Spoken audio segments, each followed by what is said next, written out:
said I won't see you again, but I'm stuck in colder weather. Maybe tomorrow will be better. Can I call you then? She said you're right. Okay, so Happy New Year, everybody. Welcome, welcome, welcome. So glad you're here. And welcome to you folks watching online at both EOP Live on YouTube and on Shawnee's Facebook page. And we're happy you guys are there. We're going to do this little thing called A Month of Sundays with Shawn Mullins. And this is our first of the month of Sundays with Shawn Mullins. This will be episode number 1. And episode number 2 will be next Sunday. And episode number 3 will be the Sunday after that. And vice as we go along. So you can just plan your Sundays out for the next, at least the next 5 on our EOP Live YouTube channel. Now, Shawnee's been doing this for a while on his face base. And I think it's been a very fun thing for him and a successful thing for him. So we're just combining the two. And we have a new technical little thing that we're using this evening to combine them. And we hope like hell it works. It might. And if it doesn't, well, we'll figure it out by next Sunday. But we're going to try it anyway. So Shawnee will be talking to you folks on the space face as y'all talk to him. And I'm going to be over here snuck in the corner and let him know what comes up on YouTube. And he can talk to y'all too, maybe, or he can tell you to piss off. I don't know. Either way, it's okay. But we're glad you guys are here. Now, we're limiting the audience in the theater to 25 people. So if you'd like to join us on one of these next 4 Sundays, you can do that as long as you're one of the first 25 to say you want to do it, because that's when the tickets will close at 25. So, but Happy New Year, everybody. I hope it started great for you, and I hope you had a great Christmas season. We did at my house. It was really cool, really special, really weird, a little different with all the stuff. But anyway, we're well and safe and looking forward to 2021. It cannot, well, I don't want to say that. I ain't going to say that. I ain't going to go there. But I just know it's going to be better. 2021 is going to be so much better. And we're all very excited. That's a good time to applaud. You can actually raise hell about it if you want to. Now, I know there's only 25 of you, but what I'd love for you to do right now. Did I say everything, Corey? That I needed to say? Okay, then I want you guys to sound like you're 1,000 people and give a nice New Year's welcome to my friend, Shawn Mullins.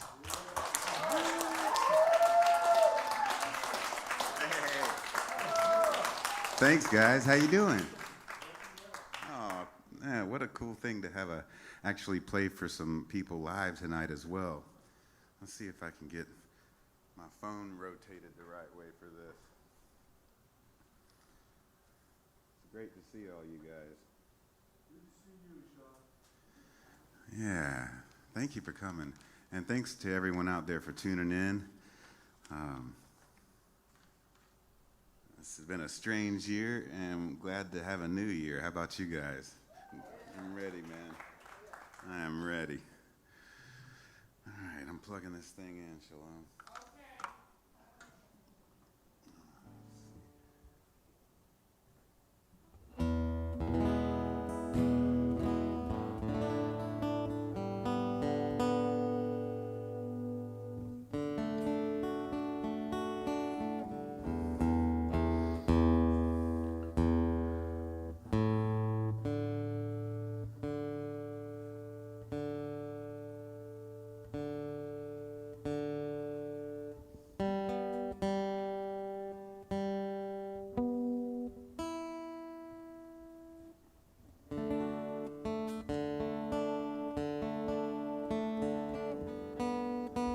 This will only take about 30 minutes. All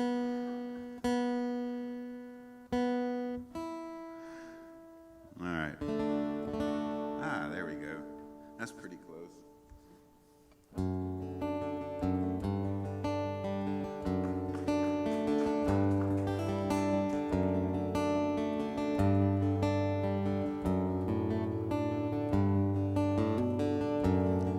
Well, I met him on the cliffs of Twin Rocks, Oregon. He was sitting on his bedroll looking just like Richard Brodigan. I thought he was an old man. He wasn't but 37. He said he'd been riding trains for 15 years and drawing portraits to keep his belly full of beers. It looked to me like he died and missed a plane to heaven. But he's a nice old guy for a younger man. He had a bottle of Mad Dog he held tightly in his hand. And he waved it around a lot, trying to make his point. And I listened as he told his tales of wine and women and county jails. And we finished off that bottle, smoked half a joint. And he said, I came here to watch the sun disappear into the ocean. It's been years since I smelled this salty sea. And he turned his bottle up and down. I saw him lost and I saw him found. And he said, I don't know what I've been looking for. Maybe me.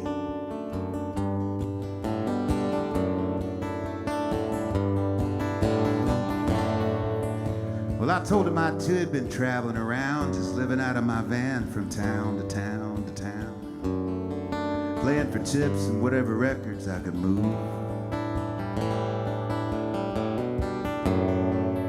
Said, I don't reckon I'll be making it big, man. It's hard to get rich off a tour of coffee house gigs. And he said, yeah, buddy, if it ain't a blessing to do what you want to do. Yeah, and I told him, yes, I pulled out to watch the sun disappear into the ocean.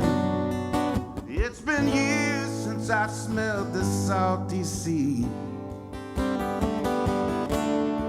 We turned another bottle up and down. He saw me lost and he saw me found. And I said, I don't know what I've been looking for. Maybe me.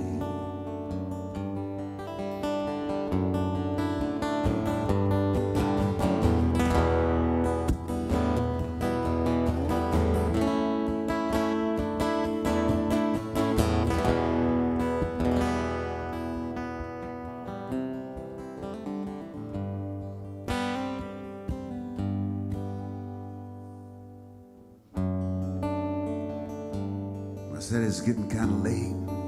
I better be heading down this interstate. Can I give you a lift? I'm headed to San Francisco Bay.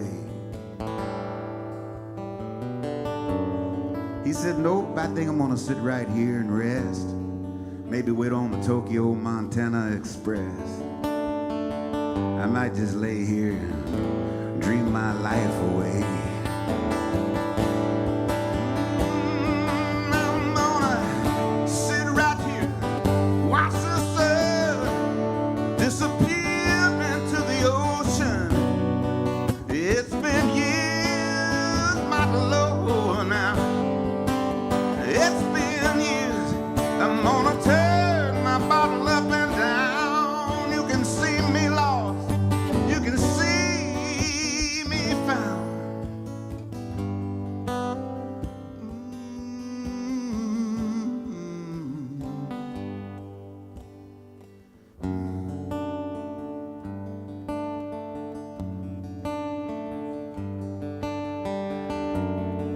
Well, I met him on the cliffs of Twin Rocks, Oregon. He was sitting on that bedroll looking just like Richard Brodigan. Just like him.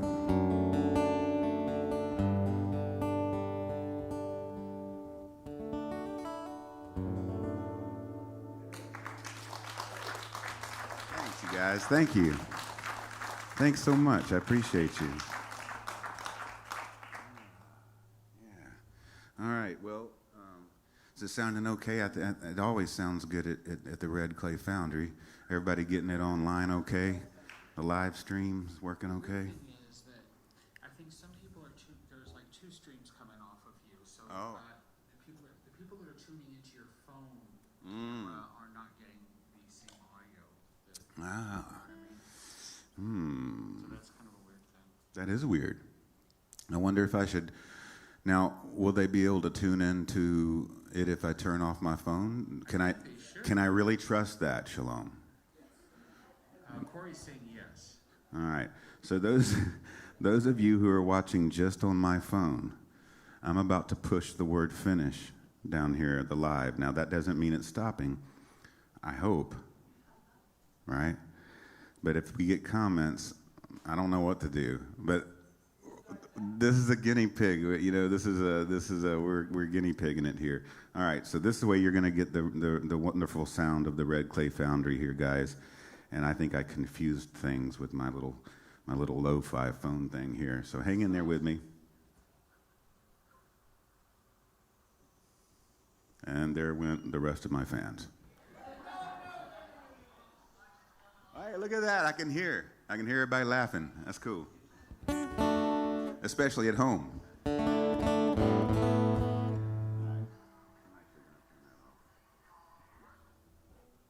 Cool. It's a little distracting now. I've been doing this at home since, I don't know, I think maybe June, with just the phone and, a little stand and very lo-fi and kind of just out of the house. And so this is new to me, and as it is maybe for all you guys in the live audience to get to see a live concert. It's definitely new for me to get to do one since, I don't know, I think since early March. Last year. So special, man, special. Thank you. All right, thanks, Shalom.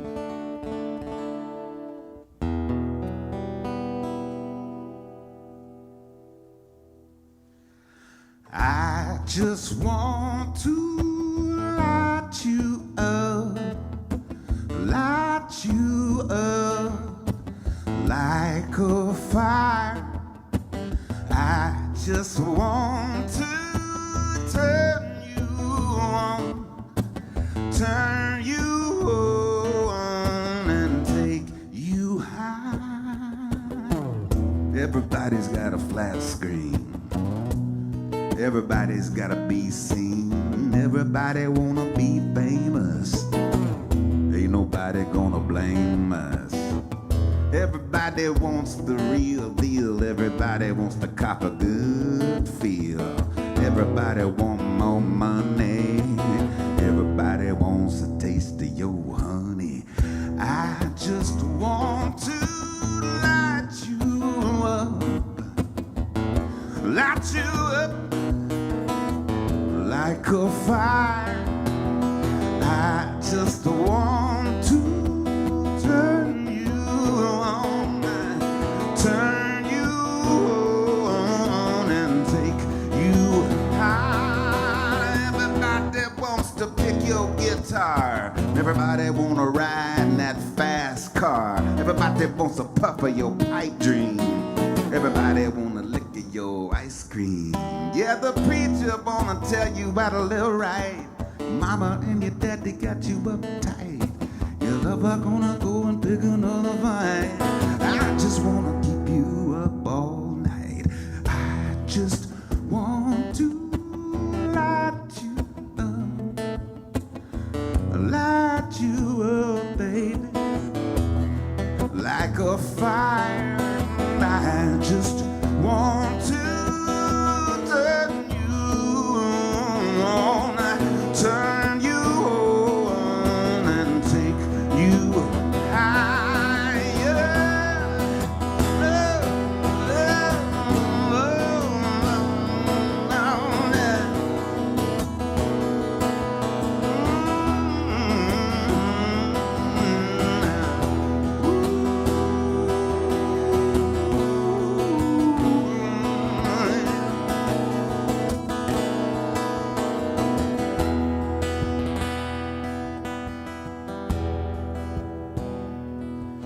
Well, this old world can bring you down, turn your smile into a frown, break your heart and make you sad, and drive you stark raving mad.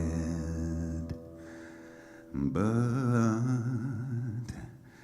I just want to light you up, babe, like a fire.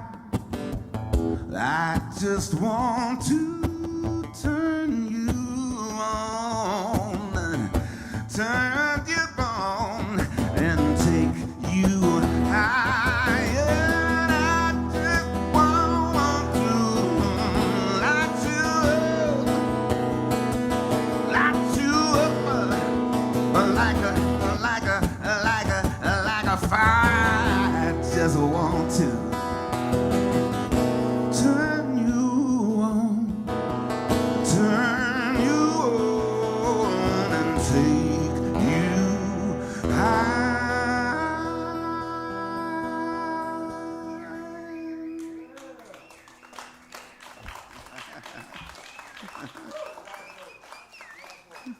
I got it. Thanks, Eddie. Okay. Oh, thanks for the notes. Great. That's what I had my phone going for, and evidently I was broadcasting instead. Confused everything. Okay. Right on. All right. Happy anniversary to Cindy Hale Erickson, 25th. Thank you. All right. Happy anniversary. Is there another person, or is it just her anniversary? Well, happy anniversary, Cindy. Okay. Well, happy 25th. I love it. This live stream thing's funny, man. Yeah. After 30 years of doing live shows, I had to get used to the whole doing it, without an audience, like this wonderful, almost like a studio audience here tonight of it's kind of like when the few times I got to do live radio shows where they would have just a few people listening, and it's very cool, actually, kind of old school. So I'm grateful for that, because usually I have to kind of imagine the audience, every week. And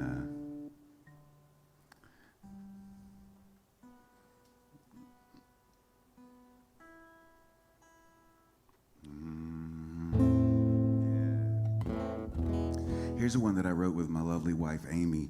Amy's she paints and she writes poems, and she wrote this poem that when I first read it, I thought to myself, well, I could put that to music very quickly, just the way the phrasing and the meter of it. I was like, I love that. I love what it said too. We're right in the middle of COVID at the time.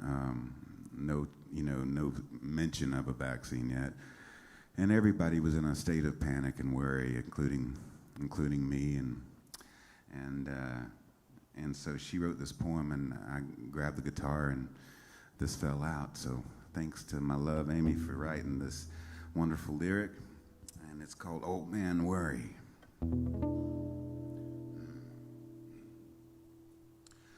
Old man worry, no, you ain't no friend of mine. Though you sat with me through sleepless nights, you were always laughing at my decline. Old man worry, no, you ain't no friend of mine.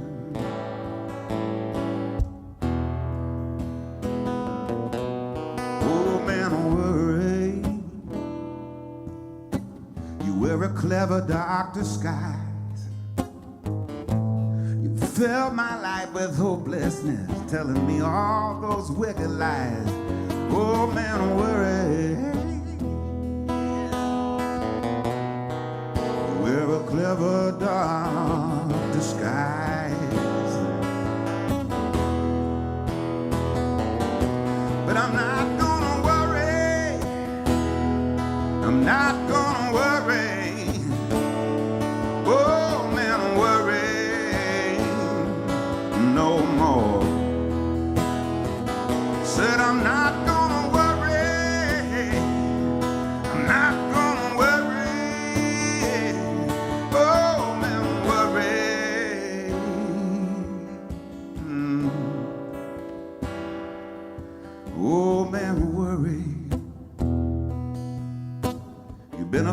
faithful enemy. But it's time for me to say goodbye. Gotta set my sweet soul free. Oh man, worry. You've been a faithful enemy. Yeah. One more time. Said I'm not gonna worry. I'm not gonna worry about your worry. No more, no more. I'm not gonna worry. Oh man, worry. Oh, about your worry.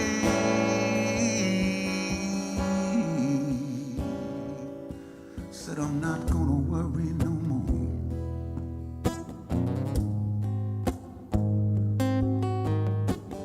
You're just a faithful enemy.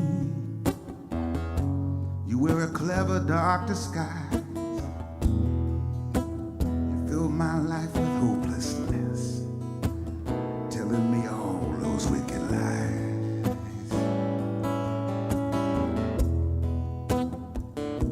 You're just old man. I ain't gonna listen no more.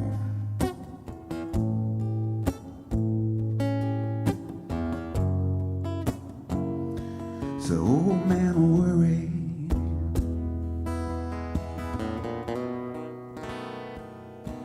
Old man worry.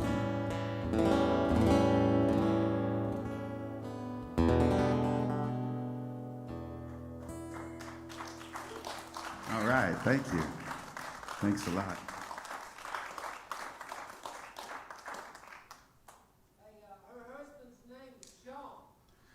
The 25th anniversary, her husband's name is Shawn. Oh, okay. Cindy and Shawn Erickson. Hale Erickson. Cindy Hale Erickson and her husband Shawn. Happy 25th anniversary. We got any anniversaries in here tonight? Birthdays or anything like that? Live in the live studio audience? Okay. Is it really your birthday? Eddie says no. It's always your birthday, Eddie.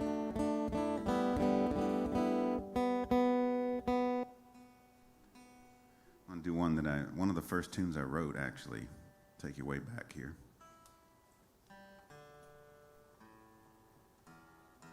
It's weird doing real old songs, like really, really old songs, because when you're first starting out, it's that way with anything that you've already written. You look back at it and go, I wonder if I could do that better. But especially when you were 19 or 18 years old or something like that, and you look back on it and go, I really could have done better with this. But I like doing this one a lot. It pretty much tells the truth, which is the main thing you need to do, I guess, in songs. And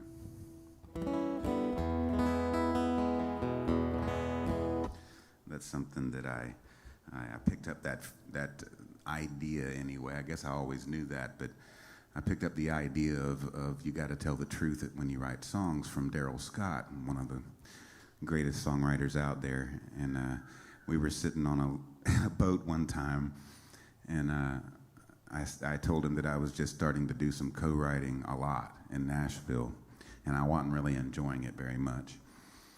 And he said, yeah, I don't do a whole lot of that either. He said, the problem with it is the both people have to tell the truth then, or the three people that are in there or whatever. And he goes, that's hard, it's easier to tell the truth by yourself. And I said, yeah, it is. And but I love that phrase. He says that from time to time, and it reminds me. Obviously, fiction is part of songwriting, but you guys know what I mean when I say tell the truth.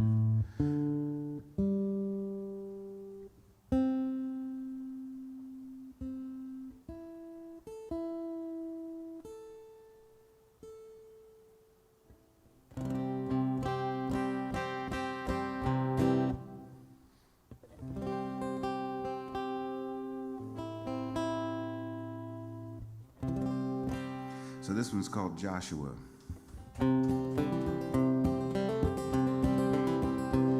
I wrote it with my good friend Jay Drummons in Dahlonega, Georgia, where I went to college. And I think I was maybe 2 years in there, and Jay was on the 5-year program, and he had already gotten out of the Corps of Cadets and was just hanging, you know, and he was a big star already in Dahlonega, Georgia, man. He could pack out Beauregards every weekend, and I was trying to get in there to play my gigs, you know.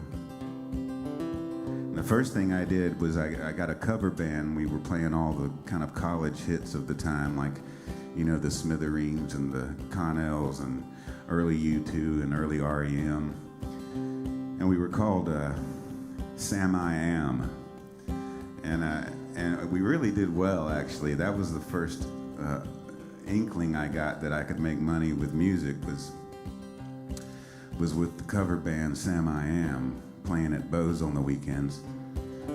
But I really wanted to be a songwriter and do my own songs, and so eventually Sam I Am broke up. And not because of me, I don't think, but I started a new project where I did some cover songs, and I started sneaking my own little things into it, you know. I'd tell people it was an obscure Jimmy Buffett song, and it'd be one of mine instead, you know. But just to survive, and because Bo's could be a rough joint. I mean, it was the kind of place that it didn't have chicken wire around the stage, but you kind of wish that it did. It was that kind of room sometimes, you know. It'd get hard in there because you'd have the guys coming down from the mountains, you know, with big beards and, you know, just the real roughneck kind of guys. And then you'd have Army Ranger instructors in there. Then you'd have Corps of Cadet young guys that were gonna, you know, they were going to college. And then you had the locals, the Nuggets, and then all the girls. And so there was always a good fight there. But Jay and I wrote this song on the banks of the Chestatee River and at old Farmer Brown's house where I was renting part of his house there. Joshua was an old man, his beard like mountain snow, and when I was a boy, we'd have jam sessions. I'd sneak off to old Sharp Top with my guitar, I would go when I should have been at school learning my lessons. He'd sip a little moonshine, and I'd smoke a corncob pipe, and we'd pick all day until my fingers bled. Right around supper time, I'd run home in the night, just in time to get a whooping from my dad.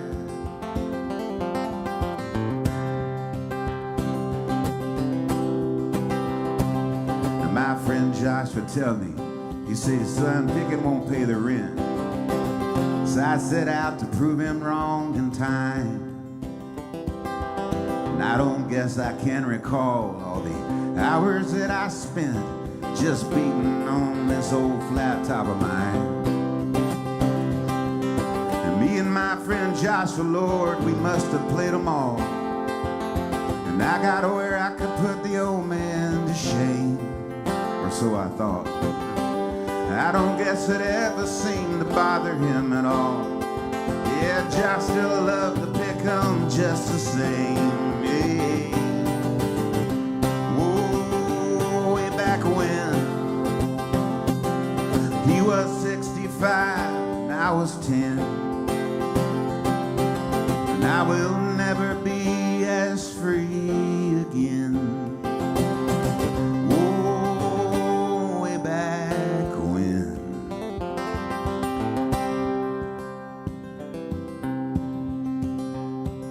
The summers flew by quickly, knowing Josh and I spent our time writing words to songs, memories from his past.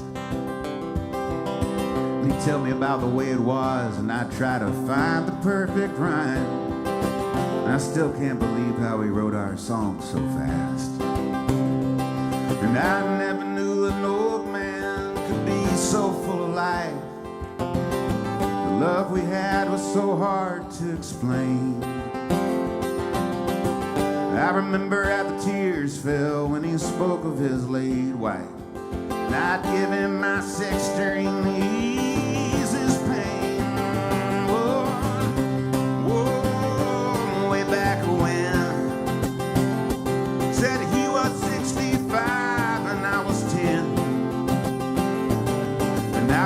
never find a friend like him again.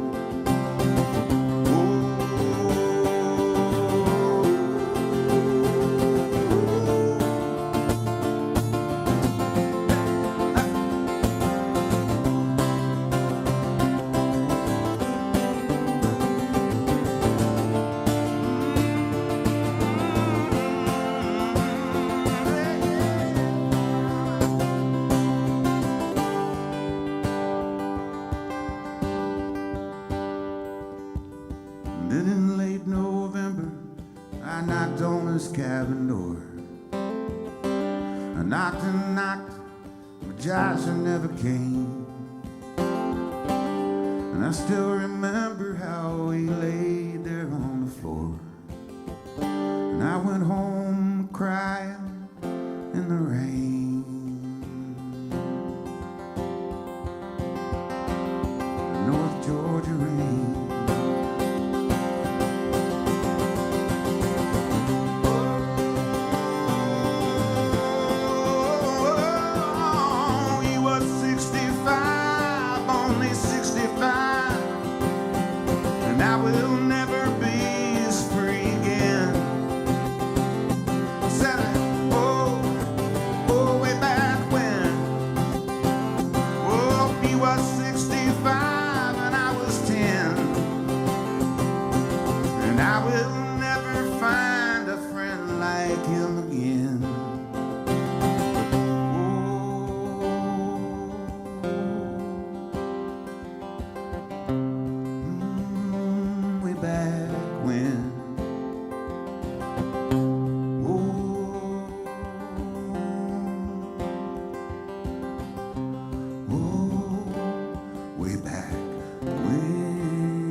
Thanks, y'all. Appreciate it so much. Yeah, so that's kind of where it all started, was Dahlonega, Georgia, and also in Decatur, Georgia, where Eddie used to manage a little place called Trackside Tavern right there by the railroad tracks, right beside Agnes Scott, where his future wife then was a student and lived right behind there, right in that house. From what I remember. Hey, Alina, how you doing? Happy New Year. And those were some great memories for me. I remember those were the first two real places was, before that I had Curly's Pizza in Dahlonega, where that was cool too, actually. The first place was called Obie's Steakhouse. That was my first gig ever. And I don't want to put it down because it wasn't like a terrible gig. I was glad to get a gig, but it was like a kind of a buffet, country buffet style place. It wasn't really set up for music. And he wanted a lot of Kenny Rogers. And I remember I learned all my Kenny Rogers songs. Oh, Ruby, don't take your love to town. And all that stuff. Right? And but Obie had a thing where he would, if I made over $20 in tips, I could keep the tips. But if I made less than $20, he took the tips and gave me a $20 bill. And I thought that was weird, but I didn't know any better. And one night Curly came in, Curly and Mike, who owned Curly's Pizza, right across the way there on the square in Dahlonega. And Mike said, hey, I'll pay you $75 and all the beer and pizza you want if you want to come over here and play. Because I think he said, how much is Obie paying you? Because he knew Obie was a tight ass.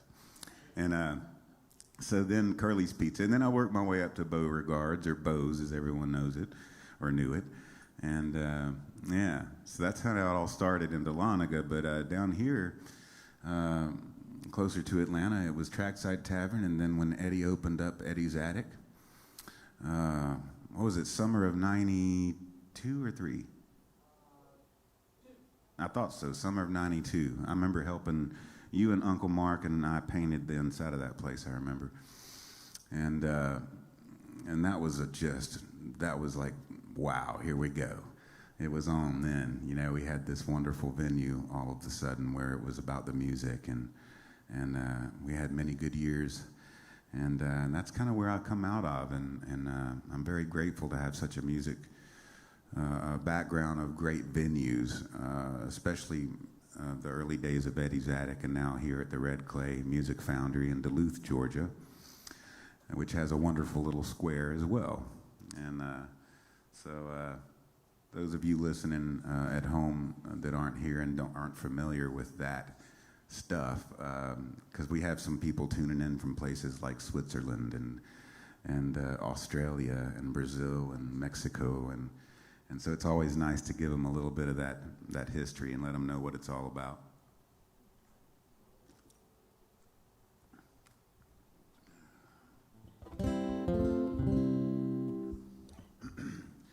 Yeah, I'm in a talkative mood. I hope that's okay. Sometimes, you know, in the old days, old days by meaning a year ago, I would be frightened to talk a lot on stage, and I don't know why that is. And this has gotten me having to do these shows where it's just me and a little thing, and I'm talking to a camera, basically. It got me more comfortable because people would ask questions. You know, the comments would go on there, and they'd say, hey, what happened with this? You know, why don't you play this? And I would say, because I don't like that song, you know, or whatever it is. And but it's gotten me a little bit more out of my shell, you know, and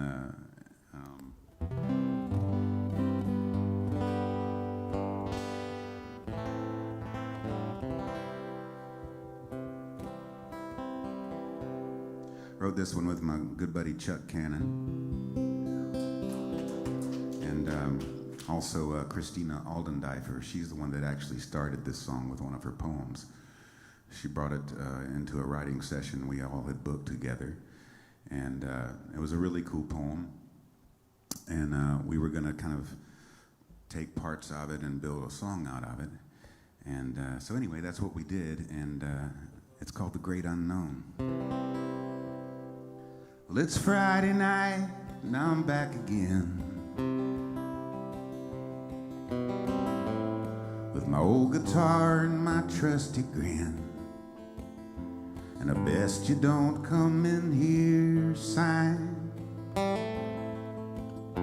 tattooed on this heart of mine. From a dirty brown shag carpet stage, I sing my song and I pace the cage, stuck up here in the twilight zone,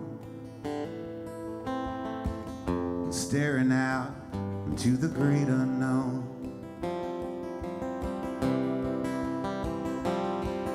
There's an old Hank Williams figurine hanging by a guitar string from the pull chain of the Pabst Blue Ribbon sign, with a clock that stopped on 9:30. Yeah, the time ain't changed around here in years, y'all. It's the same sad stories, same old tears. There ain't nobody who wants to be alone out here in the great unknown.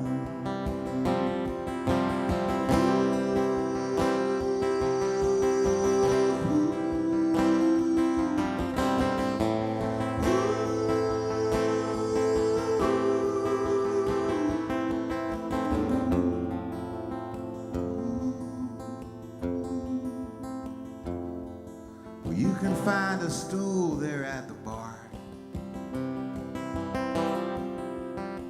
It's designed to take you nowhere far.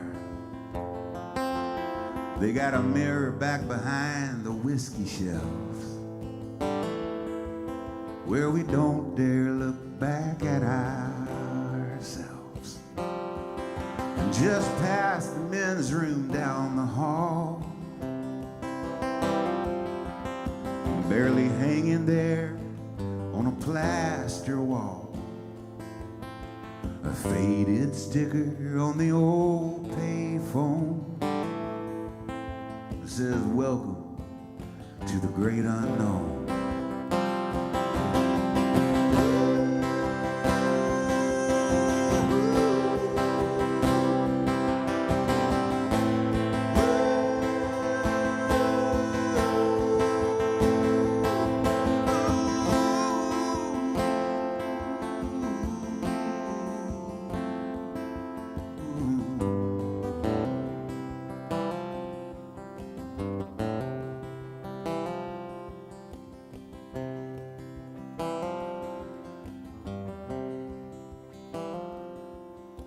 Well, it's out beyond the yonder star. It's all up in there where you are. By some cosmic wind we're blown out into the great unknown. Yeah, hopes and dreams and ash and dust. It all seems to either rot or rust. Souls wrapped up in flesh and bone. Heartbeats in the great unknown.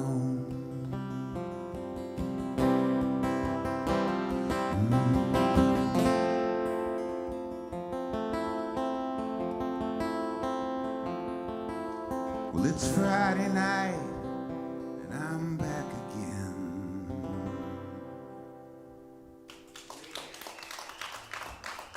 Thank you. Thanks a lot.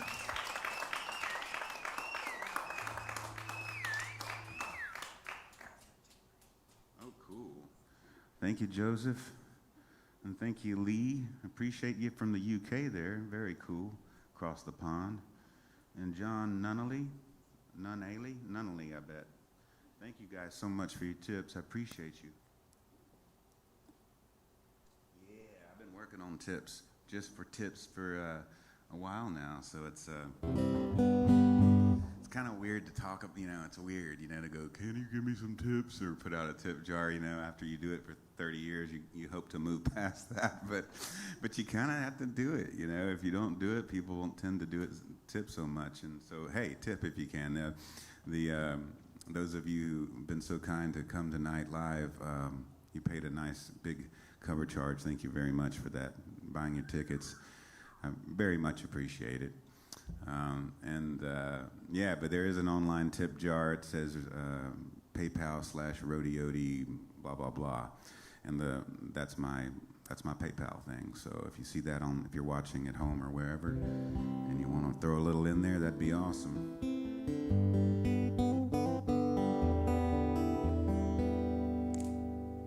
And if you can't afford it, it's all good.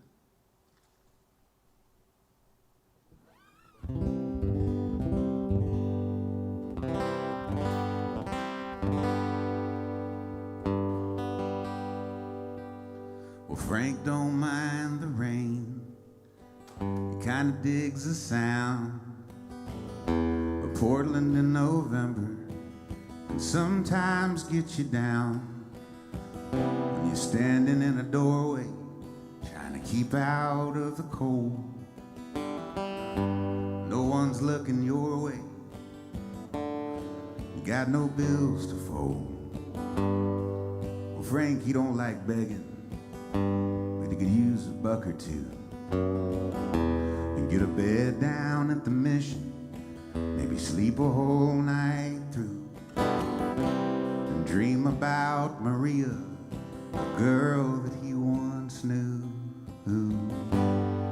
We all need a little sunshine. We all need a little sunshine. Everybody needs a little sunshine. Too many days, dark and gray. We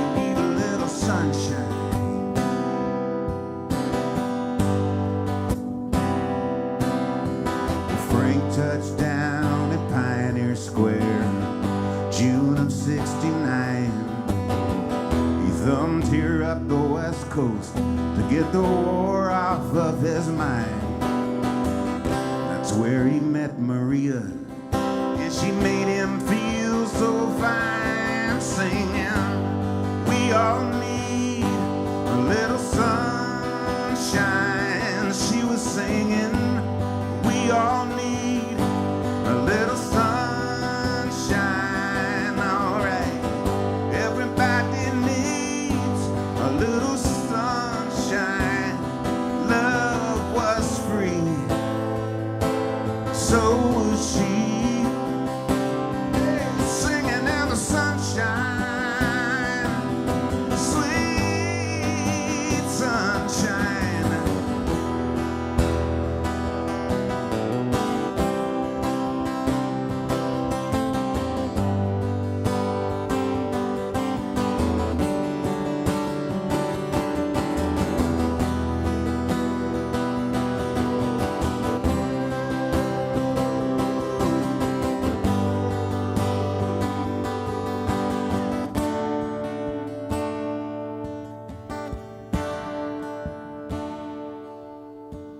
Frank wakes up at sunrise. He hears a distant train. He finds a piece of cardboard in the alley by the drain. He writes his message black and bold, remembers why he came here. We all need a little sunshine. We all need little sunshine. Everybody needs a little sunshine. Can't take another day, dark and gray. A little sunshine, babe. Oh, we all need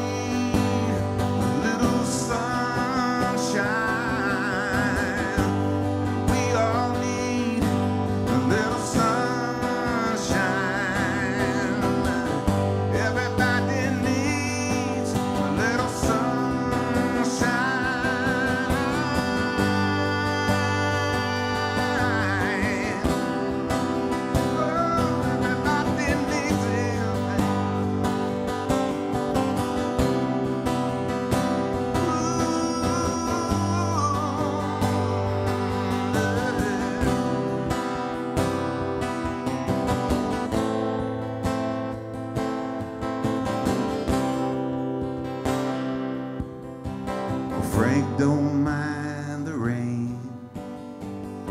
He kinda digs the sound. Thank you. Thanks a lot, y'all. Oh, yeah. Wrote that one with my good buddy Patrick Blanchard, and who's played guitar and started off playing bass with me years ago, actually. And my old buddy Larry John Wilson, Eddie's and my buddy both. Larry John Wilson told me about Patrick. He said, I know a young fella in Augusta, Georgia that just plays the devil out of the bass guitar. And I said, well, yeah, let me hear it. And I finally got to meet Patrick at the Bluebird in Nashville when Larry John and I were doing a show. And yeah, he joined up with me there shortly after, and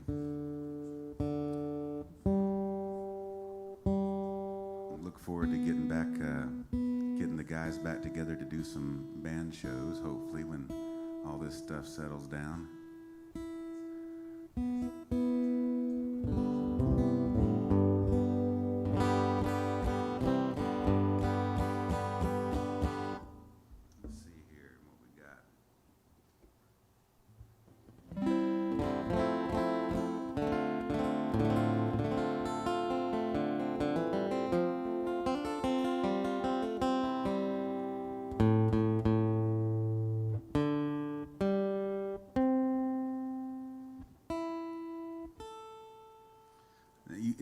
guys like me where you got your fill of the Netflix stuff and all that over this course of being quarantined? I hadn't really gotten into watching that much TV in quite a while.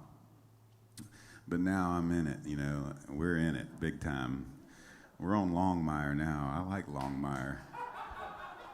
That's cool, man. Longmire's a good show, man. They just don't make men like that no more. I mean, that guy, he goes through a lot. He's gotten shot and all kinds of stuff. He's older than me, and he just kicks ass. It doesn't matter. And don't you love Longmire? He got shot all up, and then he went to the doctor like a month later, and the doctor says, "No, you look good. I might put you on a statin because your cholesterol's a little high." And he's like, "I'll just eat more oatmeal." Wow. And of course, Tiger King was both very entertaining and extremely disturbing. But I watched it a bunch. I actually watched that series more than once. I couldn't believe it until I watched it again. And now I really believe it.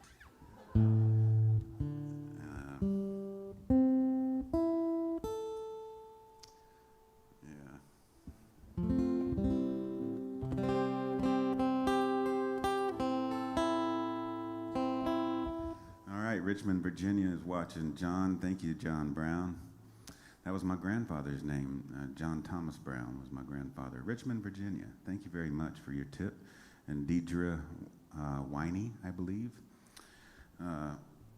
Thank you very much. Douglas Brown and Patricia Shannon, Norcross, Georgia. Not too far, right? From where we are right here tonight, live. And Ann Collins from Brooklyn, New York. Mary Beth Scott from Duluth, which is the exact place we are coming at you live from, Duluth, Georgia.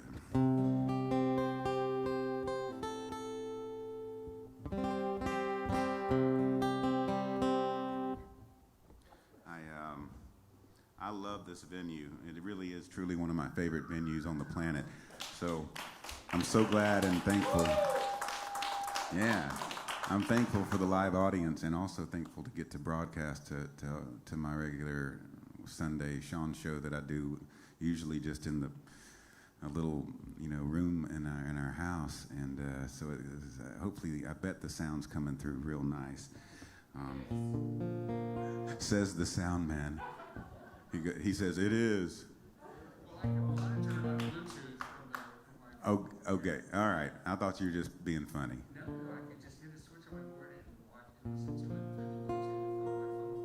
Good. That's Shalom up there, everybody. He's a wonderful, wonderful sound engineer here for many years, and he's worked with many artists over the years before he took this job. My favorite of the bands that you worked with, that I'm aware of anyway, is Jellyfish. He used to be Jellyfish's sound engineer. They're a great band.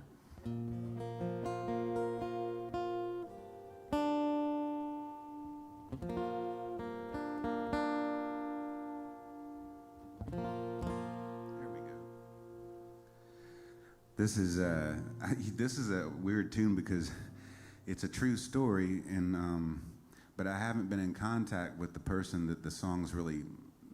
The song's coming from a certain point of view, and I haven't talked to this guy since probably the late '90s, and I imagine he still has this same gig where he's in Jackson, Mississippi. I hope he's still got that gig because it was a pretty good gig for him. He played most every night, and he did, he knew like 2,000 cover songs.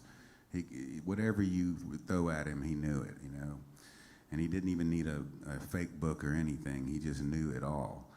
And he could just do all those covers. He was one of those guys, kind of like Francisco or that we have here local, that are just, that's their craft, And I have a lot of respect for those folks. I always wanted to kind of write my own thing, but that's a whole nother deal. That's a whole nother art form. And but this guy, his name's Gus. I'm trying to remember his last name. He had kind of a catchy name like Gus Starr or Gus. He had faked his last, he made up the last name. I can't remember what it was. I'll have to look it up. But he played every time I was there. He was really the gig, and I would open for him trying to do my original songs, and it went over,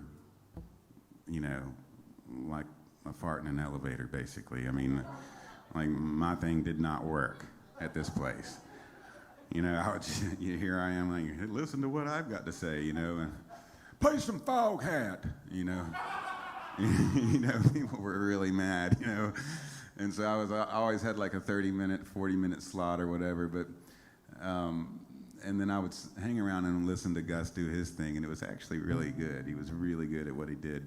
But the sad part about him is that he was really in love with a waitress there, and she wouldn't give him the time of day, man. She had nothing to do with him. And so I wrote this tune with kind of him in mind.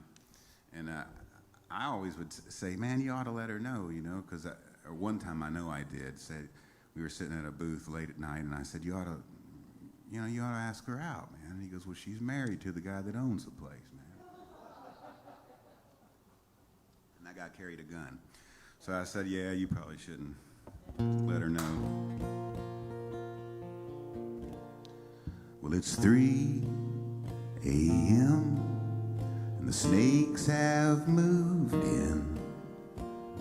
I'm playing to 4 drunks and me.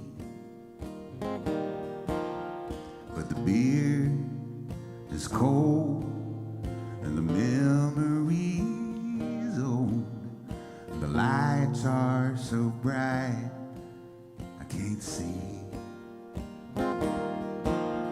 And lonesome, I know you too well. You ring in my ears just like a bell. And you're hollow like a dark, empty well. Lonesome, I know you too well.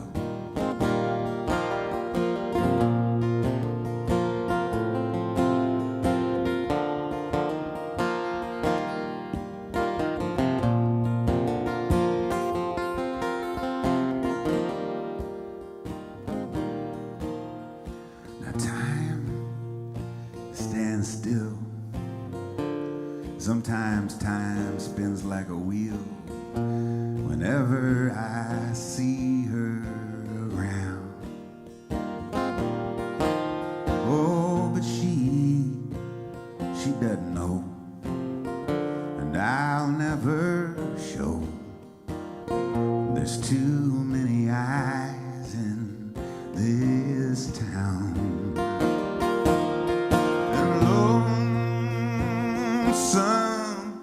I know you too well. You ring in my ears just like a bell, and you're hollow like a dark, empty well. Oh, lonesome, I know you. And you're like a dark, empty well. Oh, lonesome, I know you too well. Well, it's 3 a.m. and the snakes have moved in.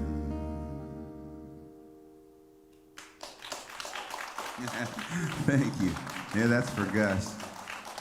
Somewhere in Mississippi, I bet. I bet he's still got that gig. Yeah, I mean, they paid me for pretty good, and like I said, I was in and out of there pretty quick usually.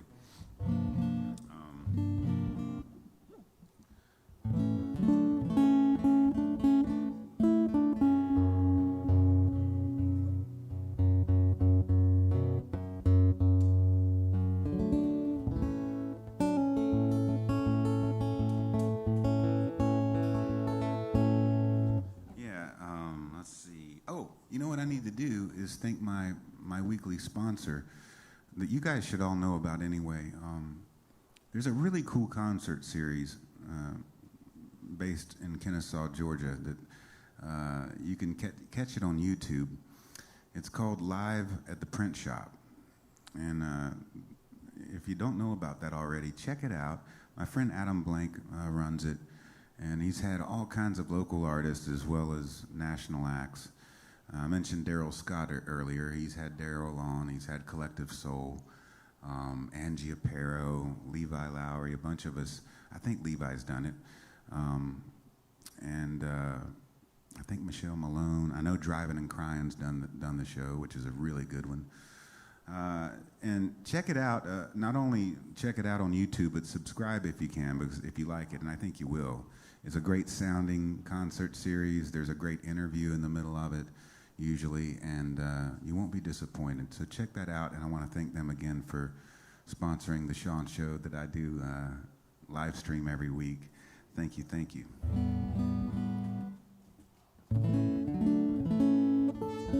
That was a word from our sponsor.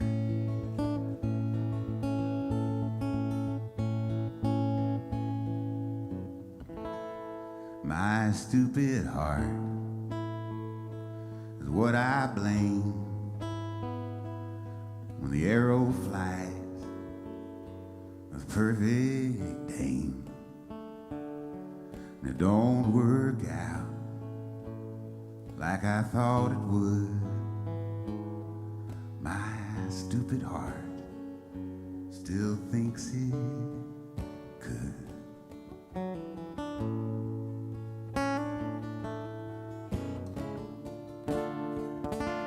My stupid heart, it believes the lies the poets tell. Surprise, surprise, good love goes bad and it falls apart. Oh, so sad, my stupid heart.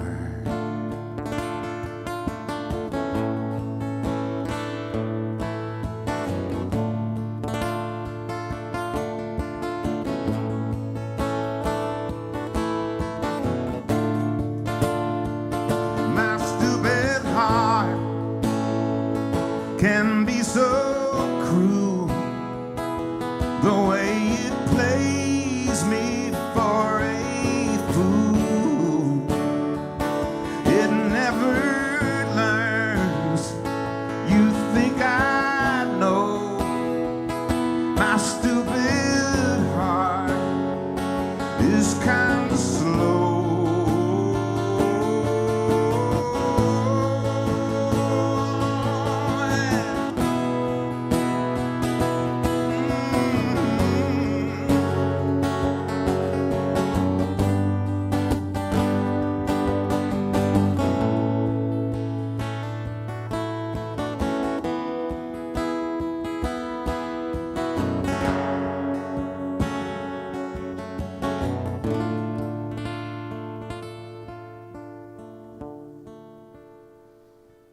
Stupid heart plays for keeps through hoops of fire. It bounds and leaps.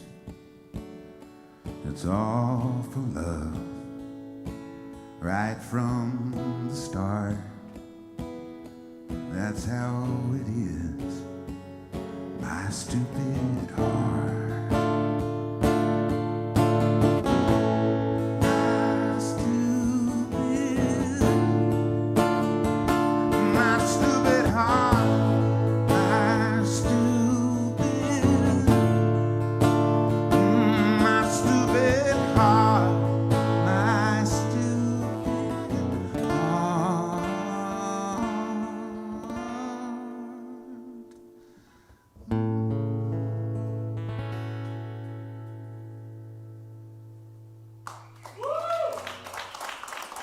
Thank you.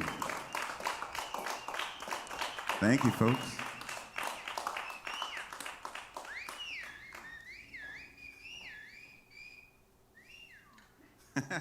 Thank you, Eddie. Every time. Oh, don't worry about it, man. It's all good. If we've got it, we've got it. Hopefully we ain't got it.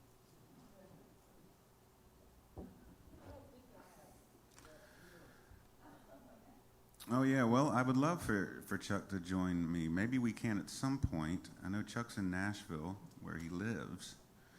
And that's Mike Karpinski from Gloversville, New York. And Stephen T. And thank you for the tip, buddy. And Stephen T. Barron, thank you as well. Yeah, you guys want to tip? Those of you watching, you can go to that PayPal thing there, and that's a virtual tip jar. The first one I actually did was with Chuck. We did it from his studio, The Holler, it's called, right outside of Nashville, Tennessee. And I think that was, I don't know, like early April maybe, or something, somewhere around there. We did the very first that I had done anyway, and I think that he had done as well. We did our first live stream show together. So yeah, we'll have to do that again. That'd be very cool.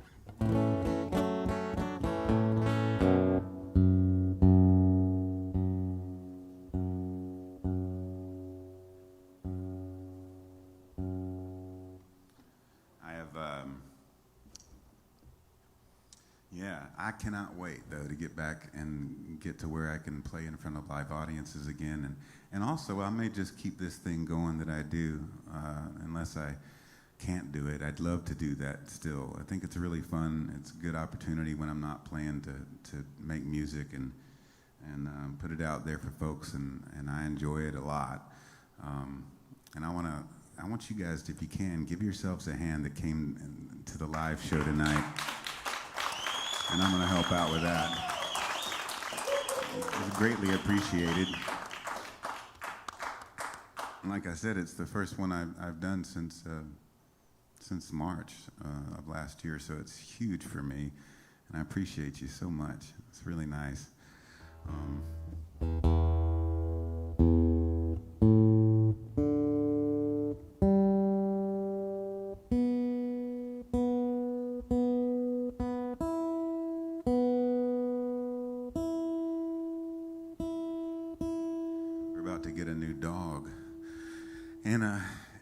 Our old dog, we lost him about a year ago now, and so we're ready for a new one. I love doggies, and we already have a cat that's really a great cat named Mitten, and she's a polydactyl. She's got 6 toes on each foot, and she will use them, and so I'm worried about the beagle that we're adopting, because I think the beagle's going to be real interested in Miss Mitten, who can be a little bit grumpy sometimes. She's a sweet cat, but so we got our first cat tree recently. I've never gotten one of those. I've always loved animals, but never had a cat tree. So we got a cat tree so she can jump up there and get her a little height away from the beagle who the beagles like to climb, and so we're hoping it's going to work out. Wish us luck.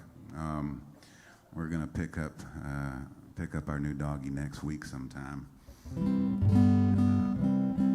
I had Rhodey, was my road dog for I had him for almost 17 years. He was a mutt, but he had kind of beagle features. He had that, that chestnut reddish color that beagles have. He was that color all over, except he had a white tip on his tail.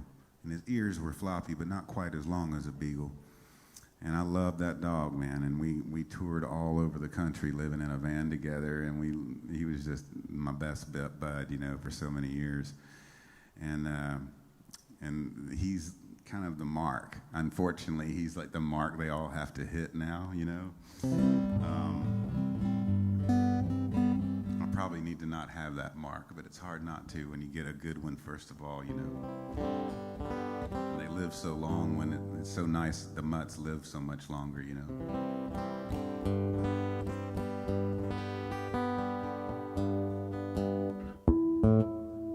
remember one time I fed him real good, though. I fed that dog really good food.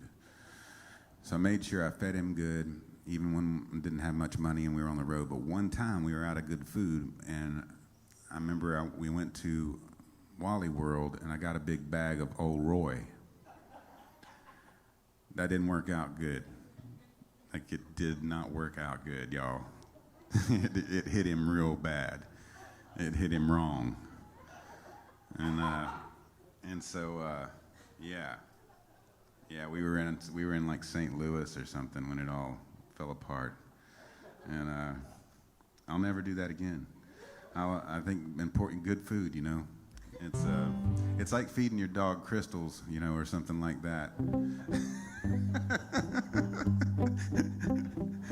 I used to eat a lot of that shit. I really did. I ate so bad for so long that finally my heart was like, hey. And now I'm done with all that. But I mean, I used to like late night fast food was the deal, man. I loved it. I loved crystals and just nasty.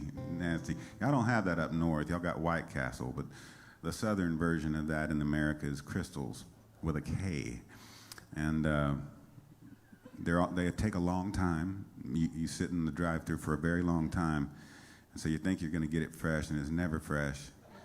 And I'm not trying to put crystals down. I mean, you know, chili cheese fries and all that stuff. That was good, man. Of course, Waffle House, you know. Eddie and me used to do a lot of Waffle Housing, at least some. I remember several occasions after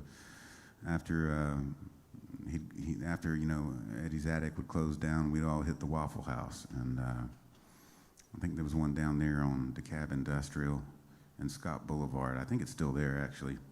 I mean, that was the first time. I remember this one particular time. I'm not much of a drinker. I never have been, and Eddie knew this, and I was in my mid-20s at the time, and I decided I was going to kind of see if I could drink with Eddie one night, and we were. This was actually at Trackside. No, it was at Eddie's attic. So this was about 93, 94, and I remember. You know, I said, you know, let's have some whiskey, Eddie. And he goes, really? No, I'm not going to give you any whiskey, Shawn. You don't drink. And I'm like, yeah, I kind of want some whiskey, you know. Okay. I don't know if you remember this, Eddie, but you probably do. But Eddie poured me a shot of whiskey and Maker's Mark, I do believe, and we both. I guess he didn't tell me it's a sipping whiskey, you know. So I shot it, and then the next one, he took, I think he had a cigar. He usually smokes a pipe, but he had a cigar. He took a cigar, and he blew the smoke into the top of the shot glass, and he goes, now do this one. And so, do you remember doing that? I do. And I did the shot with the cigar smoke.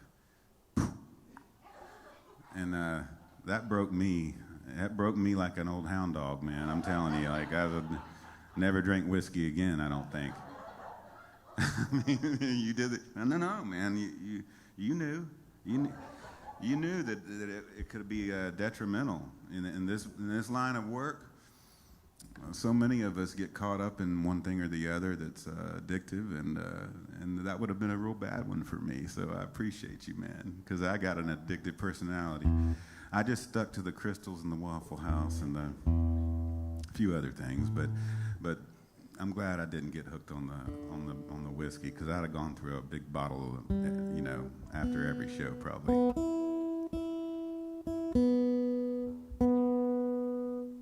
All right.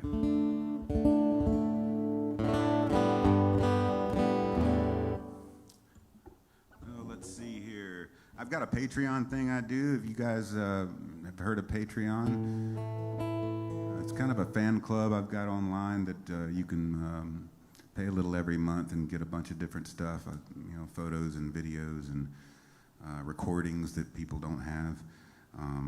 You go to, I think it's Patreon, and then just look up my name. And right now I've just got a $10 a month thing, and you can quit at any time, of course.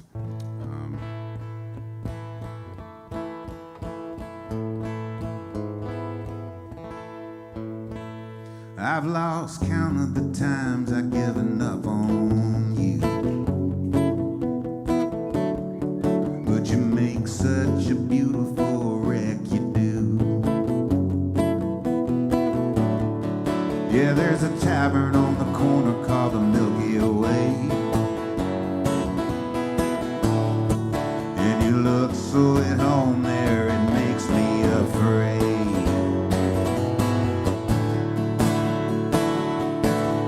And at the dark end of this bar, what a beautiful wreck you are.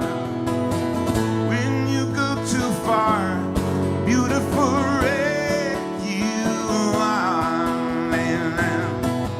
Now all the plans that you had from 7 years ago,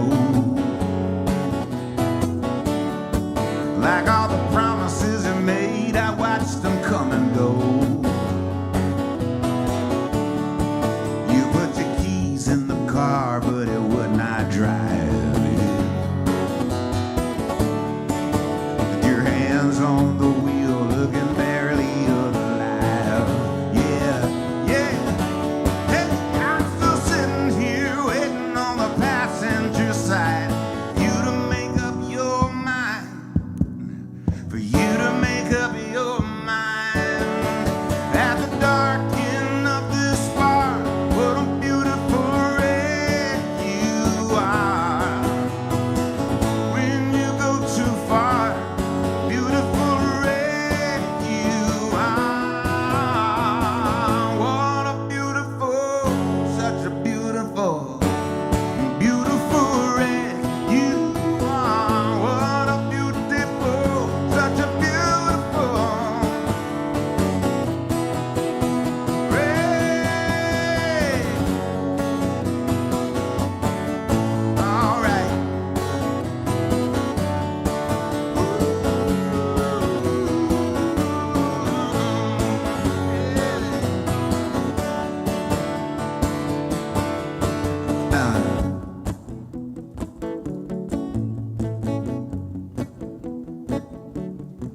I lost count of the times I've given up on you,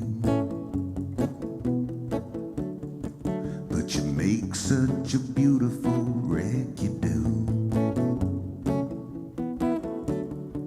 Yeah, you make such a beautiful wreck, you do.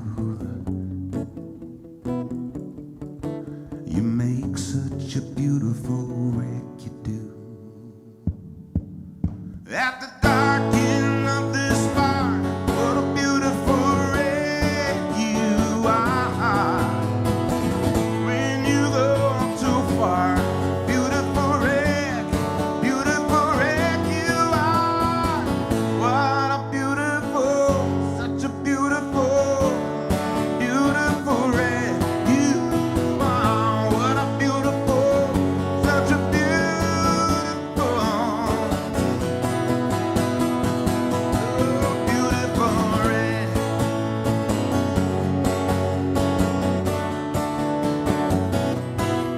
Yes, you are.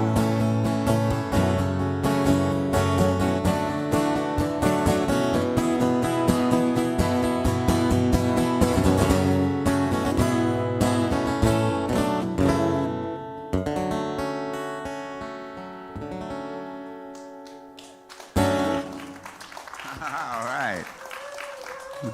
Thank you, guys. Thank you so much. I appreciate it. Thank you, Eddie.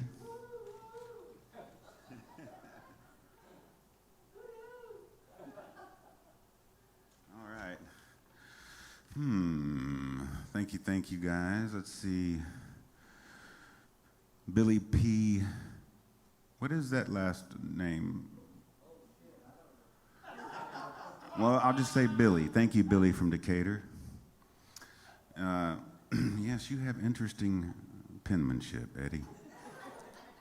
It's not as bad as mine, though. It's pretty good. He said some of it's the whiskey. Barbara Steinberg, thank you so much, from Pennsylvania, and Heidi Cochran, thank you. She's in Florida, and she was in North Georgia College, and that's very cool. Thank you guys,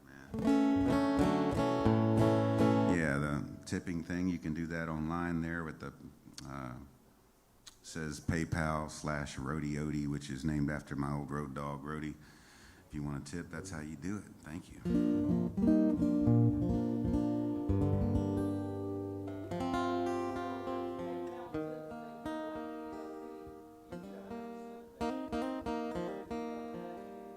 Eddie wants me to tell y'all that I get 100% of that too. Of the EOP PayPal. Oh, wow. Thank you very much, Eddie. I didn't know that.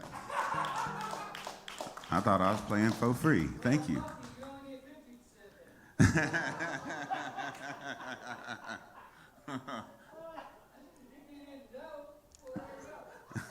We're going to Waffle House after this. Or Crystal. I'm going to get you sick.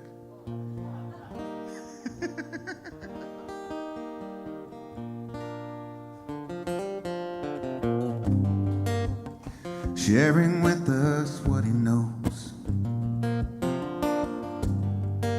His shining eyes are big and blue. And all around him water flows. This world to him is new. This world to him is new. To touch a face, to kiss a smile.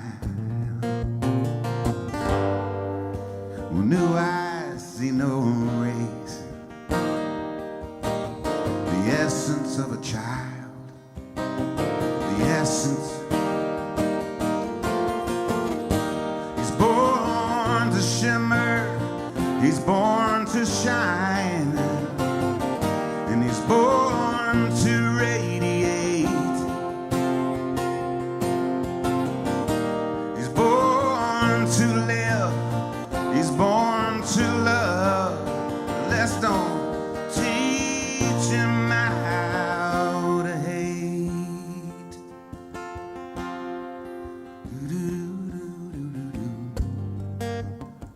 And true love, it is a rock, and smooth over by a stream. There's no ticking of a clock that truly measures what that means. Truly measures what that means. And this thing we call our time. I heard a brilliant woman say, she said, you know, it's crazy how I want to try and capture mine. I think I love this woman's way. I think I love this woman's way. She shimmers, the way she shines, and the way she radiates, the way she lives, the way she loves, and the way she never hates. Sometimes I think of all this surrounding me, and oh, it all is being mine. Yes, I do. She kisses me and she wraps herself around me. She gives me love. She gives me time. Yeah, I feel fine. Yes, I do. I feel fine.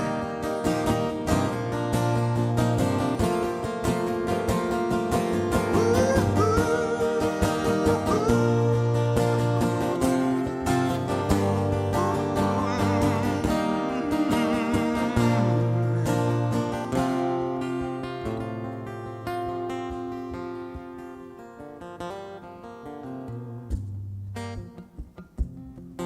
time I cannot change.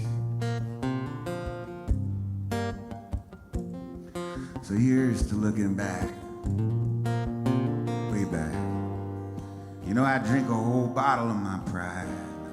I toast to change, to keep these demons off my back. Just get these demons off my back. 'Cause I wanna shimmer,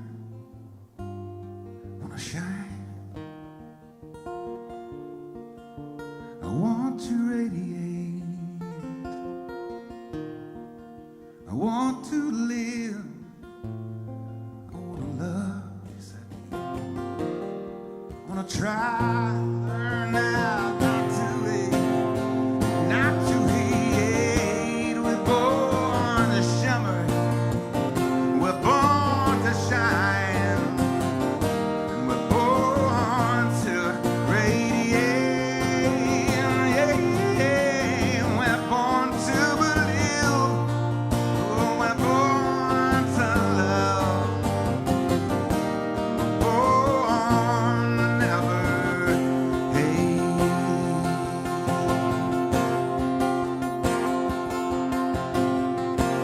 We're born to shimmer.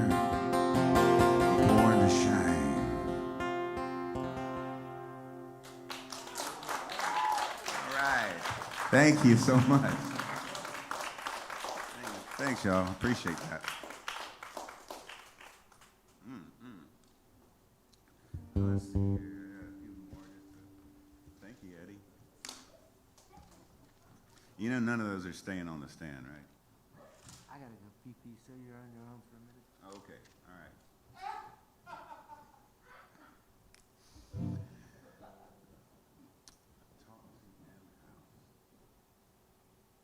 I don't know what that means. Sue Tompkins, thank you very much. Sue Tompkins and Robin Zerfla. Boy, your handwriting's getting worse and worse, each one you send to me. What does it mean? Matthew Talbot, thank you guys. Robin, Matthew, Sue, thank you all so much for your tips. I appreciate you.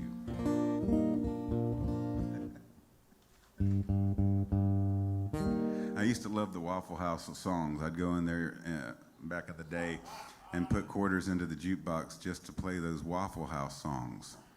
And it really makes those waitresses mad, and so I stopped doing it because I liked the Waffle House I used to go to, and they'd see me coming, and you know, you never get your food.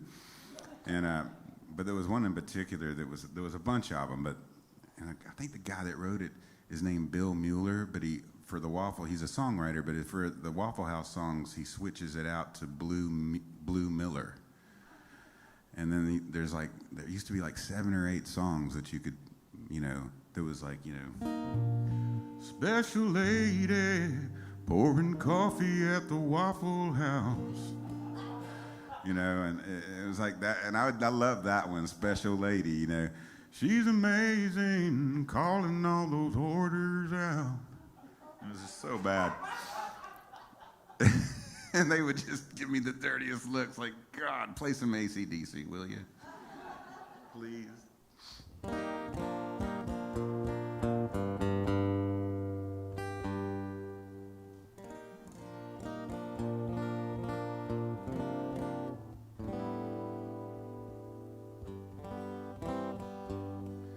This is one that I love. This song. I was first introduced to this song as a baby, and there's a couple of those I'm gonna throw out here at the end. But this one is part of my hero collection, I would say, because my dad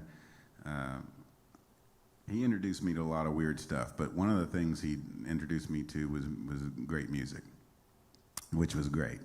And we always had wonderful records in the house. And the story goes, and by the time I was coming up old enough to know, I can't say that I witnessed it personally, but my sister told me that you know, he worked for the railroad, Southern Railway, but he also worked at the Downtown Riches department store in Atlanta here.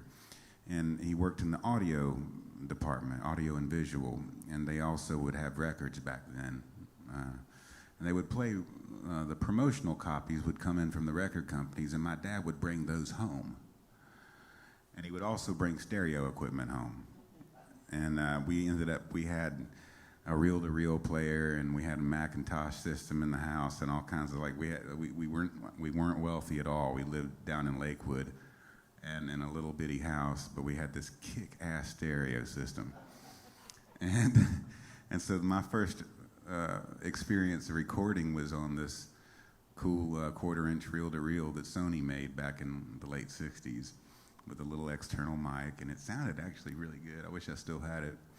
But this artist in particular and songwriter was always part of those early years for me, Chris Christopherson. And he was I grew up wanting to, because my dad loved it so much, and there was something about my dad that reminded me of him. He wasn't as handsome as Chris, but he had a big, deep voice like Christopherson. And he couldn't sing that well, but he was loved Chris Christopherson. I mean, he just thought he was just the greatest songwriter in the world. And I'm right there with him. There, amongst others, Chris is up there. You know, it's like he's a serious.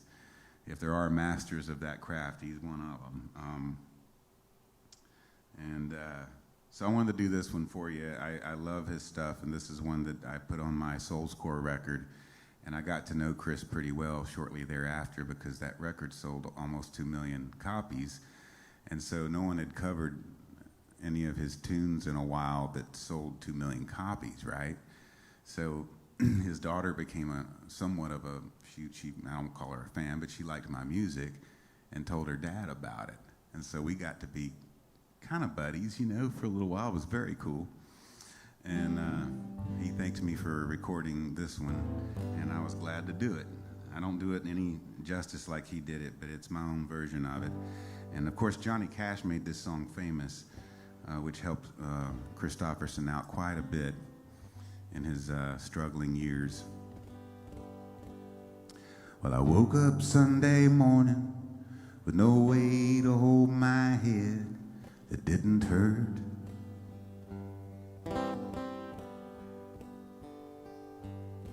And the beer I had for breakfast wasn't bad, so I had one more for dessert.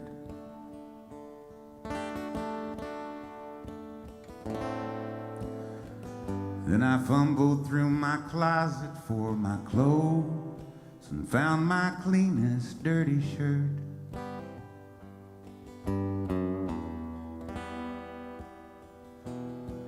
I shaved my face, I combed my hair, I stumbled down the stairs to meet the day.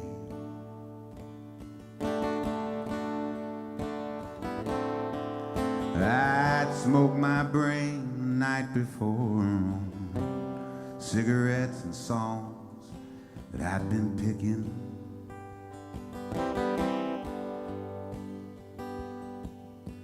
But I lit my first, and I watched a small kid cussing at a can he was kicking.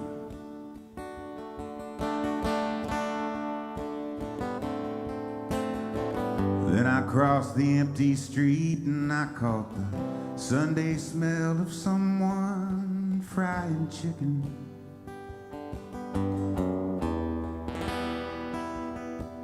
And it took me back to something that I lost somehow, somewhere along the way.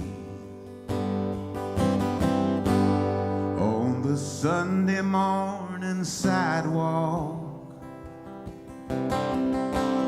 wishing, Lord, that I was stoned. 'Cause there's something in a Sunday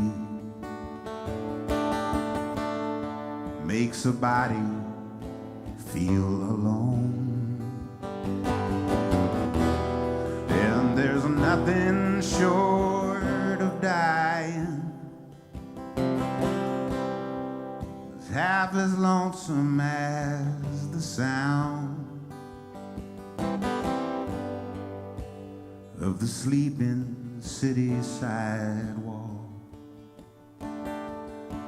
Sunday morning coming down.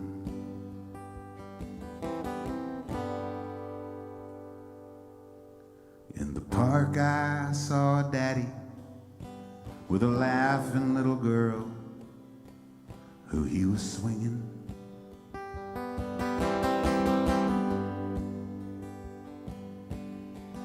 And I stopped beside the Sunday school and listened to the song they were singing.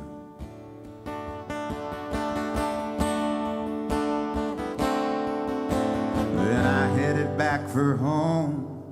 Somewhere far away, a lonely bell was ringing.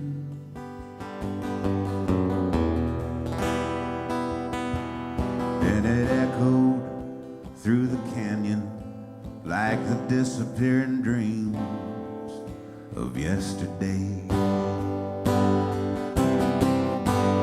On the Sunday morning sidewalk, wishing, Lord, that I was home. 'Cause there's something in a Sunday makes a body feel alone. And there's nothing short of dying half as lonesome as the sound of the sleeping city sidewalks. And Sunday morning coming down, the sleeping city sidewalks.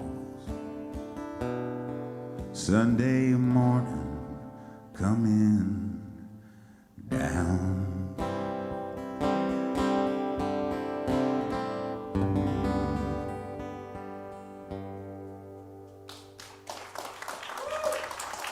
Thank you guys, I appreciate you. Yeah, that's my hero there. He's a funny man too. You wouldn't think so, but he's funny.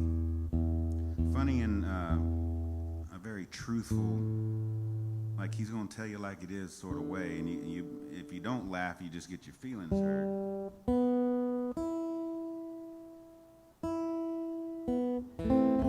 I remember when everything kind of blew up for me around one song, and I got to a big record deal and all that good stuff, and I got to know Chris a bit. I was in Hawaii, and we were watching his son wrestle. His son's now a professional wrestler. I can't remember which league it is, or which federation it is. It's not the biggest one, but he's working his way there. His name's Jody Christopherson. But we were watching him do high school wrestling at the time, the kind, you know, the freestyle kind of wrestling. And Chris and I were sitting in the bleachers there in the gymnasium, and I remember he said, so I hear you're getting to read for some movies all of a sudden. And I'm like, yeah, actually I've read for a few movies. I'm not getting anything really. I said, but I've read for a few. I don't really know what I'm doing, you know, and how, you know, how do you do it? And he goes, I just play myself. He goes, I just kind of, I don't try to be something. If they like it, they like it, you know.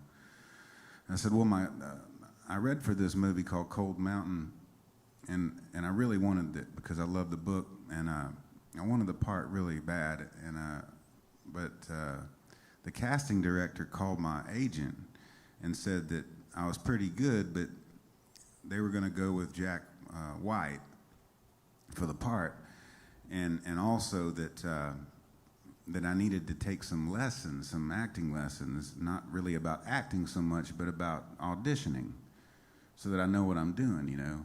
And I didn't even get that much out when I was telling Chris Stofferson this. I said, my agent says I need to get some lessons, and he said, that ain't a real good sign, man. And then he just went back to watching the wrestling. I was like, damn. And, you know, so he was right.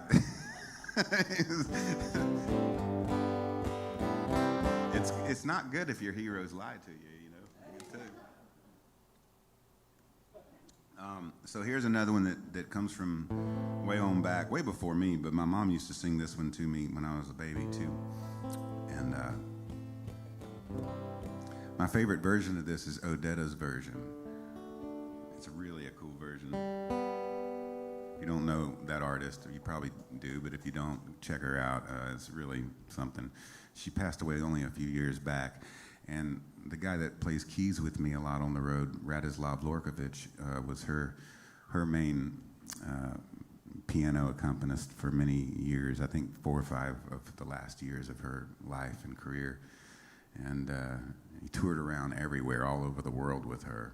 And there's some great footage of her and Rad doing, you know, all those great old folk songs. And anyway, I'll do this one for my mom and Odetta and Joan and Bob and whoever else did it. I bet a bunch more people did it. I know the Animals did it. That's the version I grew up listening to mostly, but when I started digging back into the older versions of it, I discovered that it's a deeper tune than just kind of a top 40 rock song. It's like a heavy tune, man. And it's really a girl's story. It's a young woman's story.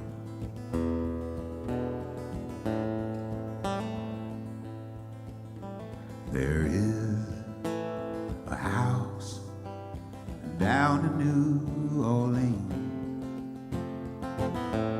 that they call the rising sun. And it's been the ruin of many a poor girl. And God, I know I'm one.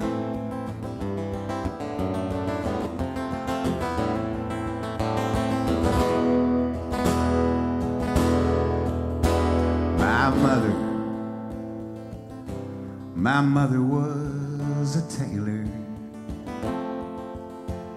and she sewed these new blue jeans. And my sweetheart was a gambler, Lord, drinking down in New Orleans.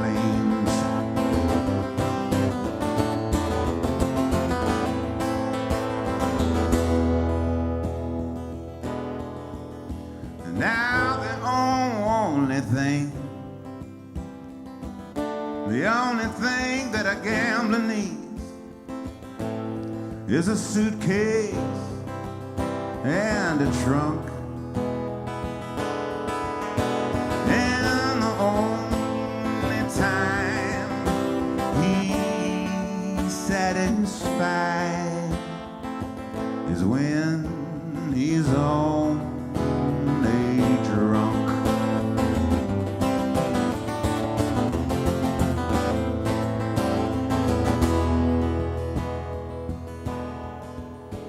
He filled his glasses up to the brim, and he passed the cards around. And the only pleasure that he gets out of his own life is when he rambles from town to town.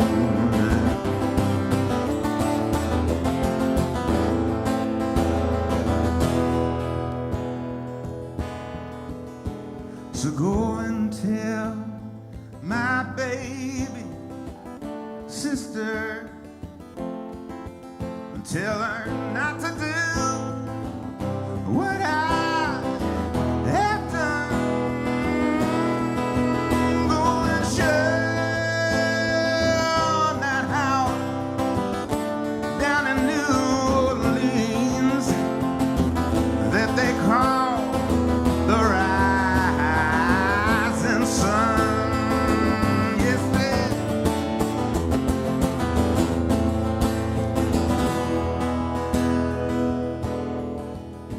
cause it's one foot on the platform and the other foot on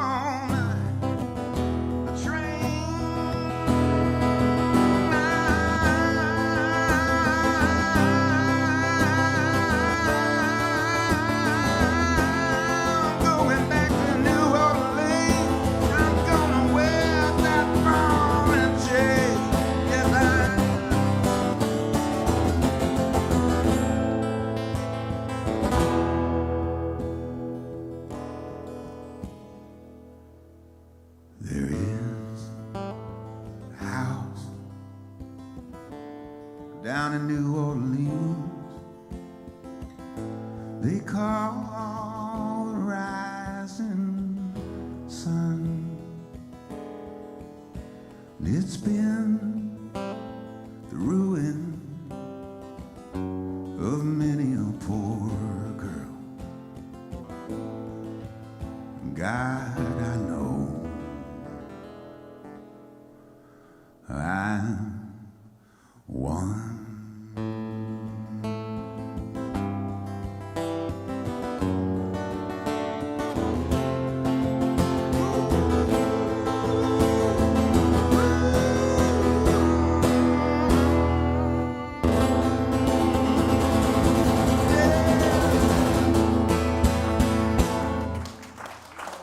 Thank you, guys.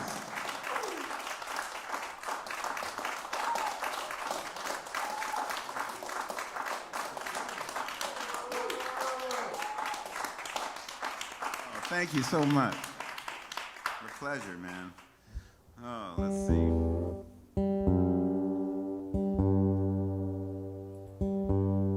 Well, as Townes Van Zandt used to say, I guess I should play you a medley of my hit.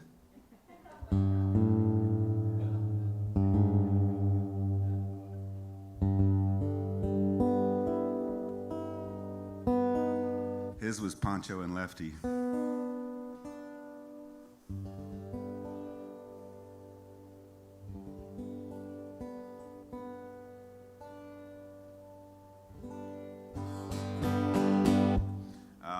Yeah, man, I love me some Townes Van Zandt. You know, Larry John Wilson told me such a great story. He told me several great Townes Van Zandt stories. They would play together sometimes around the country, and they were good buddies. And one time they were staying at the only hotel they really liked to stay when they were in New York City. They would go play the Bitter End, which was a club I later played with Larry John. And it was really known as an old, I think it started in the early 60s. So, you know, all the old folk musicians, comedians, singer-songwriters, but then later rock bands. It became kind of more of a scene. By the time I came along in the early 90s, I can't say that it was really a listening room by then, but it was still just an honor to play that place. And I remember Dana Kurtz was the one that gave me the contact for the Bitter End there in the Village in New York City. But it had been around forever. And anyway, so Townes and Larry John would go play the Bitter End, and then they would get a cab up to Gramercy Park, to the Gramercy Park Hotel, which is what Larry John loved about it is they would get this one room that had a tree outside of the room, a window with a tree, and that was a real big deal because both of those guys were not really New York guys, you know. And they loved it, but they wanted a tree to look at when they opened the window. And it's so green in that little area in Gramercy Park. There's a lot of little gardens, and it's very green. And so I can catch why they loved it so much. But one morning, Larry John called room service, and he was ordering in some room service for the room. And now they both like to have a drink now, but Larry John liked to eat too, and I've been witness to that because one time I stole his toast without meaning to. We were down at the Floribama, and we were staying at a friend's condo of his, and he was fixing up breakfast that morning, and it was like serious breakfast, like ham hock, you know, like a side of bacon and like, you know, a dozen eggs, and it was just going to be me and him eating, you know. And he had all this toast that he had made, and he had one piece of toast. He had a stack of toast that was buttered, and one piece of toast had fallen into the bacon frying pan, and like a triangle, like a half a piece of toast cut diagonally. So it was stuck in that. It was kind of sitting in the grease, and I'm thinking to myself, that goes in the garbage. And so I was kind of trying to be like a sous chef with Larry John. So when he walked out of the room, I was kind of cleaning up some things, and I saw that toast sitting in the sitting in the pan, and I grabbed it real quick and chunked it in the garbage. And man, when he walked back in the kitchen, the first thing out of his mouth was, "Where's my toast?" I'm like, "Well, it's right there. There's a big stack of it, Larry John." He goes, No, the one that was sitting in the grease. I'm like, "You weren't going to eat that." And he was like, "By God, I was too." And that's the only time he was ever mad at me. I could see that he was angry with me for throwing away that toast. Soaked up all that bacon grease. Anyway, back to New York. He and Towns are staying at the Gramercy Park Hotel. He's on the phone ordering up room service. And he's ordering him a big country breakfast, as country as he can get in New York City.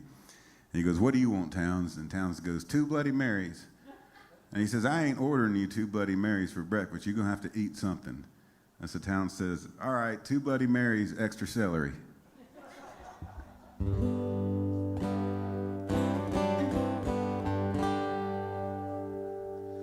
Well, lay your weary head down and dry your tired eyes, and lay your weary head down and rock-a-bye.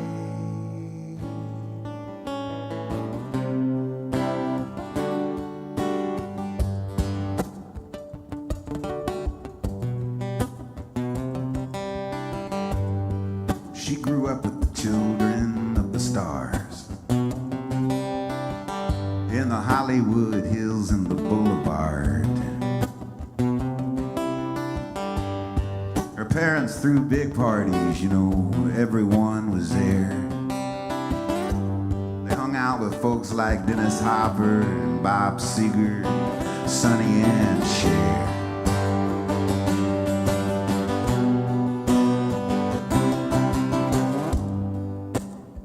She feels safe now in this bar on Fairfax. And from the stage I can tell that she can't let go and she can't relax. And just before she hangs her head to cry, I sing to her a lullaby. I sing, everything's gonna be alright. Rock-a-bye, rock-a-bye, and everything's gonna be alright. Rock-a-bye, rock-a-bye, rock-a-bye.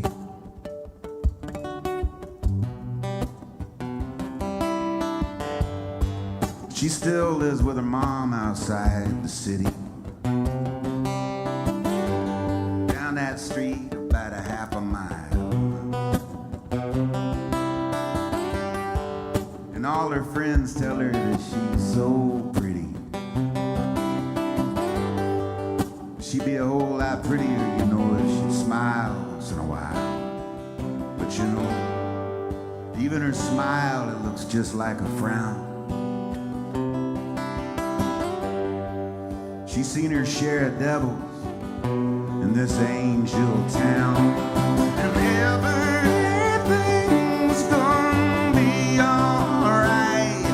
Rock-a-bye, rock-a-bye.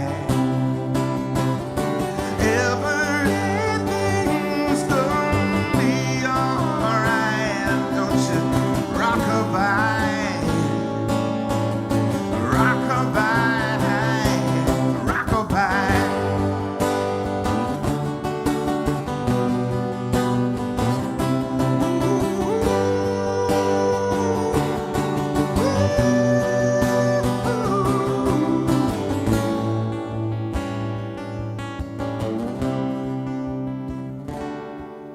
Told her, said, I ain't so sure about this place. It's hard to play a gig in this town and keep a straight face. Seems like everybody's got a plan. It's kind of like Nashville with a tan. But everything's gonna be alright. Rockabye.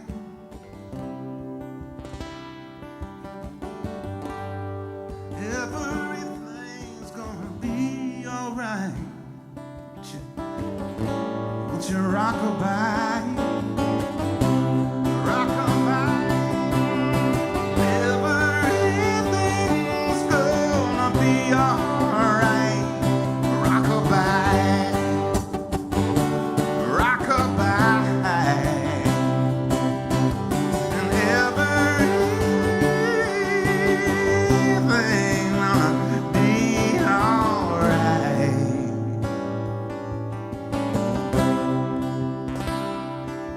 Everything's gonna be alright. So rockabye, rockabye,